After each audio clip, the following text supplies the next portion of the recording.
Hello everyone, welcome to Shanthalakshmi IAS. ఈ వీడియోలో మనము జూన్ మంత్ యొక్క తెలంగాణ కరెంట్ అఫైర్స్ గురించి తెలుసుకుందాము. ముందుగా జూన్ 6న రాష్ట్ర ఐటీ పరిశ్రమల శాఖ మంత్రి గారు 2021 to 2022 తెలంగాణ పరిశ్రమల వార్షిక నివేదికని విడుదల చేశారు. Minister for IT and Industries released 2021-2022 Telangana State Annual Industries Report. So ఇప్పుడు మనం ఆ నివేదిక యొక్క ముఖ్యాంశాలు ఏంటనేది చూద్దాం. ఫస్ట్, తెలంగాణలో టిఎస్ ఐపాస్ ద్వారా, దట్ ఈస్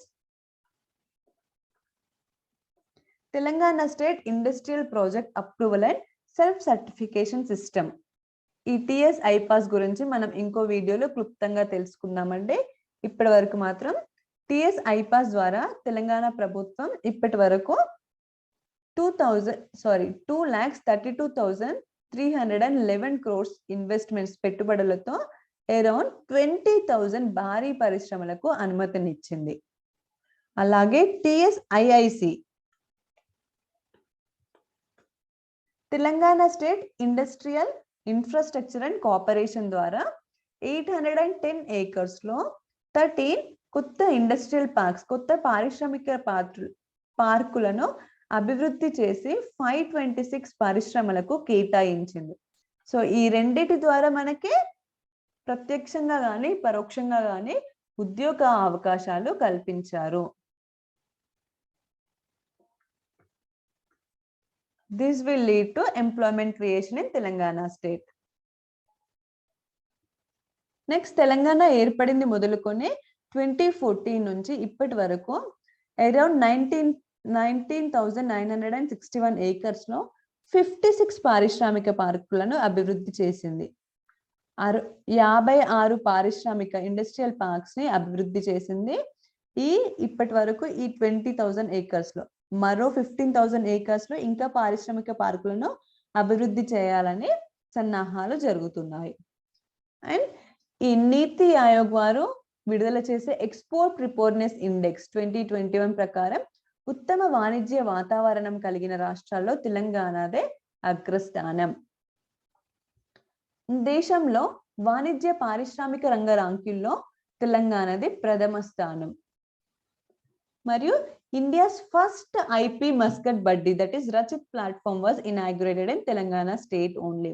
దేశంలోనే మొట్టమొదటి ఐపీ మస్కట్ బడ్డీ, ఇంటెలెక్చువల్ ప్రాపర్టీ మస్కట్ బడ్డీ, రచిత్ ప్లాట్ఫామ్. ఈ రచిత్ ప్లాట్ఫామ్ దేని గురించి అంటే ఐపీ మస్కట్ బడ్డీ, ఇంటెలెక్చువల్ ప్రాపర్టీస్ మస్కట్ బడ్డీని మన తెలంగాణ రాష్ట్రంలోనే మొట్టమొదటిగా ఆవిష్కరించారు. ఈ ఐపీ మస్కట్ బడ్డీ ఏం చేస్తుందంటే స్టూడెంట్స్ తో, స్టార్ట్అప్స్ తో, ఇంకా ఎంఎస్ఎంఈస్, ఇంకా అందులో ఉన్న స్టేక్ హోల్డర్స్ తో కలిసి వర్క్ చేసి ఈ స్టూడెంట్స్, స్టార్ట్అప్స్ ఇంకా ఎంఎస్ఎంఈస్ ని ఐపీ అంబాసిడర్ గా సర్టిఫై చేస్తారు. ఇంటెలెక్చువల్ ప్రాపర్టీ అంబాసిడర్ గా సర్టిఫై చేస్తారు. సో ఈ ఐపీ మస్కట్ బడ్డీ రచిత్ ప్లాట్ఫామ్ యొక్క టార్గెట్ ఏంటంటే to create around 10,000 IP ambassadors by 31st March 2023. March 31st, 2023 వరకు సుమారు 10,000 ఐపీ అంబాసిడర్స్ ని సర్టిఫై చేయాలనేది ఈ రచిత్ ప్లాట్ఫామ్ యొక్క టార్గెట్. నెక్స్ట్, మన తెలంగాణ గ్రోత్ రేట్ చూసుకుంటే జిఎస్డిపిలో 19.1% గ్రోత్ రేట్ ఉంది.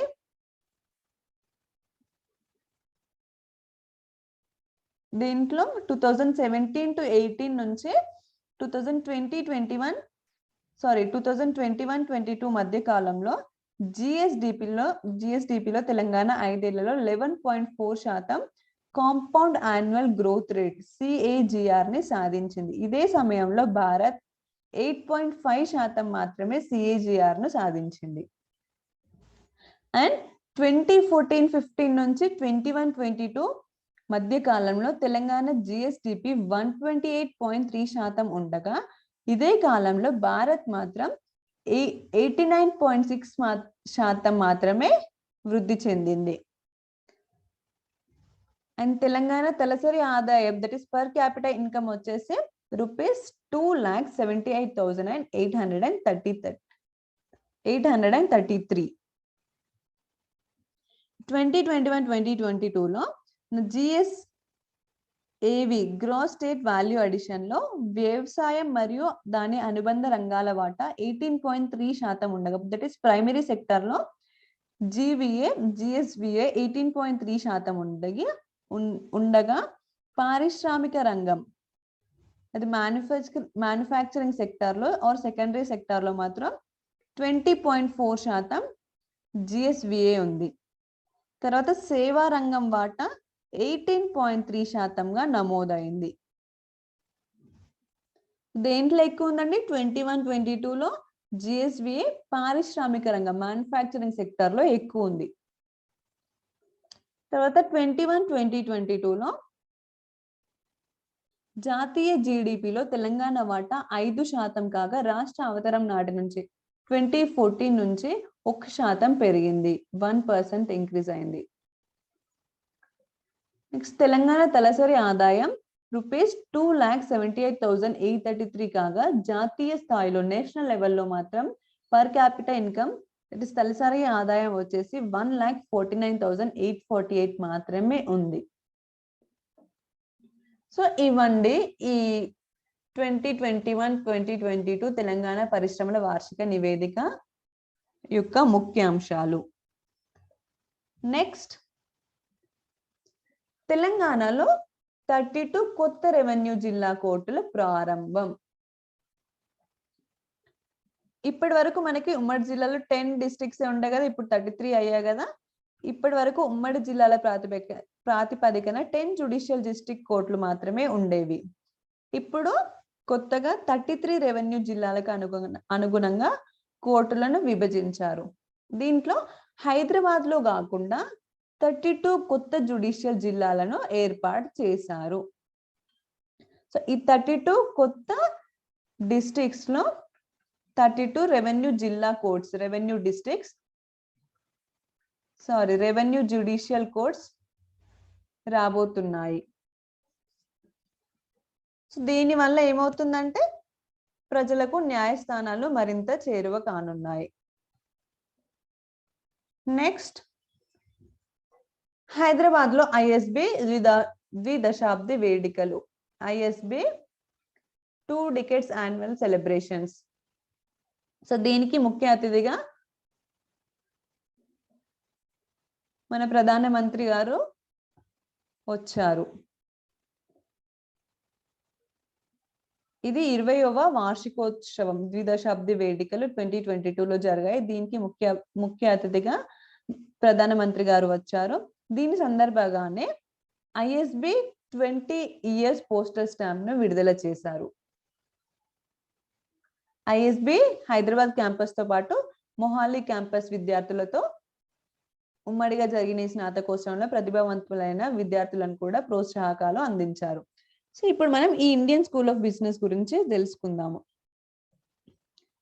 ఈ ఇండియన్ స్కూల్ ఆఫ్ బిజినెస్ ఎవరెవరు స్టార్ట్ చేశారంటే, అంతర్జాతీయ స్థాయిలో మేనేజ్మెంట్ శిక్షణ అందించే ఒక అత్యున్నత స్థాయి బిజినెస్ స్కూల్ ను దేశీయంగా ఏర్పాటు చేయాలనే ఆలోచనతో McKinsey and company chief Rajat Gupta తో పాటు రాహుల్ బజాజ్, ముఖేష్ అంబానీ అండ్ ఆది గోద్రేజ్, ఈ 4 members రజత్ గుప్తా, రాహుల్ బజాజ్, ముఖేష్ అంబానీ అండ్ ఆది గోద్రేజ్ లాంటి ప్రముఖ సంయుక్త ఆలోచనతో ఆవిర్భవించిందే ఈ ఇండియన్ స్కూల్ ఆఫ్ బిజినెస్. దీని యొక్క ముఖ్య లక్షణం ఏంటంటే ఎప్పటికప్పుడు మారుతున్న వ్యాపారాలకు నాయకత్వం వహించేందుకు యువతను సిద్ధం చేయడమే ఈ ఐఎస్బి యొక్క ఆబ్జెక్టివ్. నెక్స్ట్ రాష్ట్రంలో 700 కోట్లతో అజూర్ సోలార్ సెల్ మాడ్యూళ్ల పరిశ్రమను ఏర్పాటు చేయబోతున్నారు.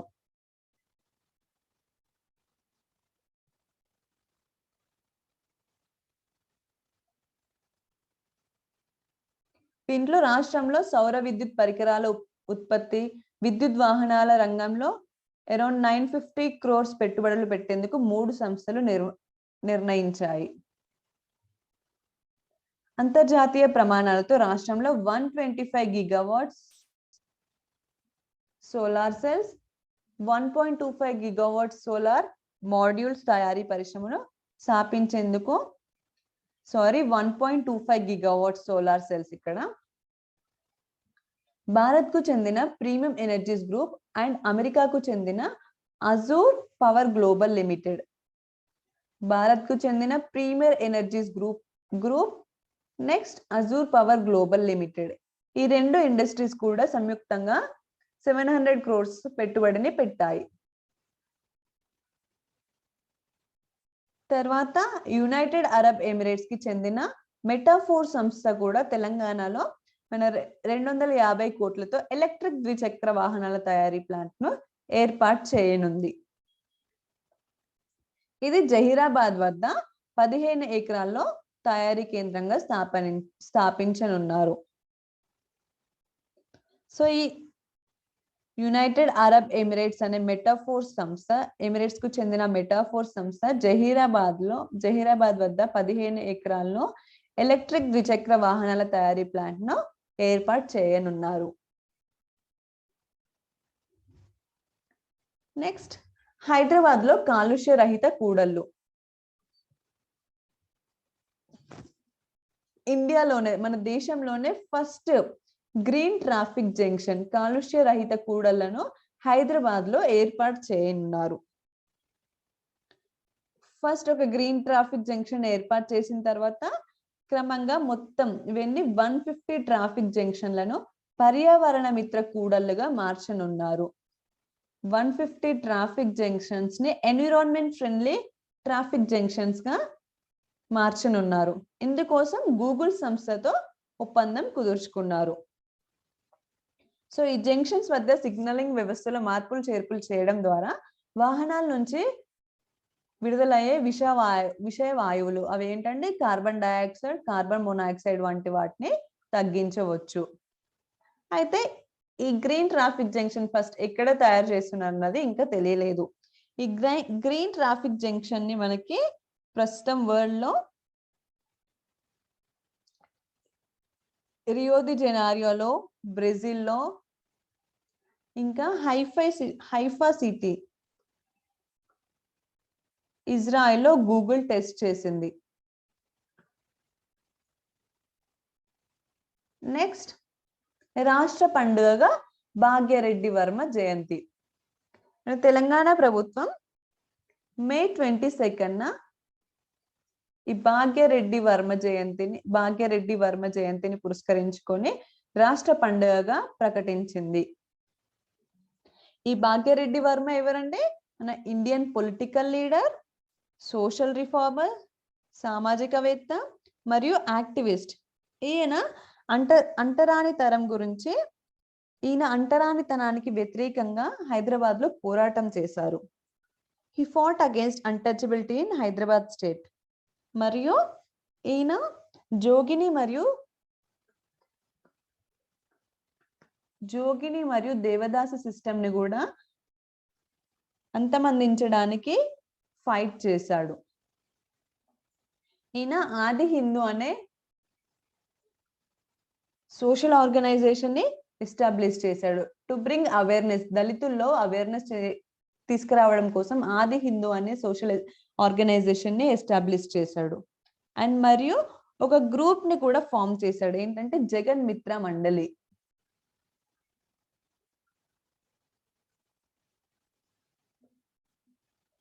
జగన్ మిత్ర మండలి అనే గ్రూప్ ని కూడా దళిత్ ని ఇన్వాల్వ్ చేసుకొని జగన్ మిత్ర మండలి అనే గ్రూప్ ని కూడా ఫామ్ చేశాడు.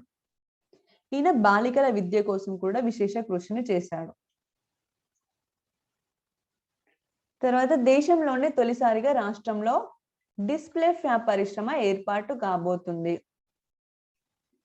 దీనికి బెంగళూరు కేంద్రంగా కార్యకలాపాలు సాగించే ప్రముఖ ఆభరణాల ఎగుమతి సంస్థ రాజేష్ ఎక్స్పోర్ట్స్ తన అనుబంధ సంస్థ ఎలెస్ట్ ద్వారా తెలంగాణలో అడ్వాన్స్డ్ అమోలెడ్ డిస్ప్లేల తయారీ యూనిట్ ను ఏర్పాటు చేయాలని నిర్ణయించింది. ఇది ఎక్కడండి? దుండిగల్ పారిశ్రామిక పార్క్ లో ఏర్పాటు చేయబోతున్నారు.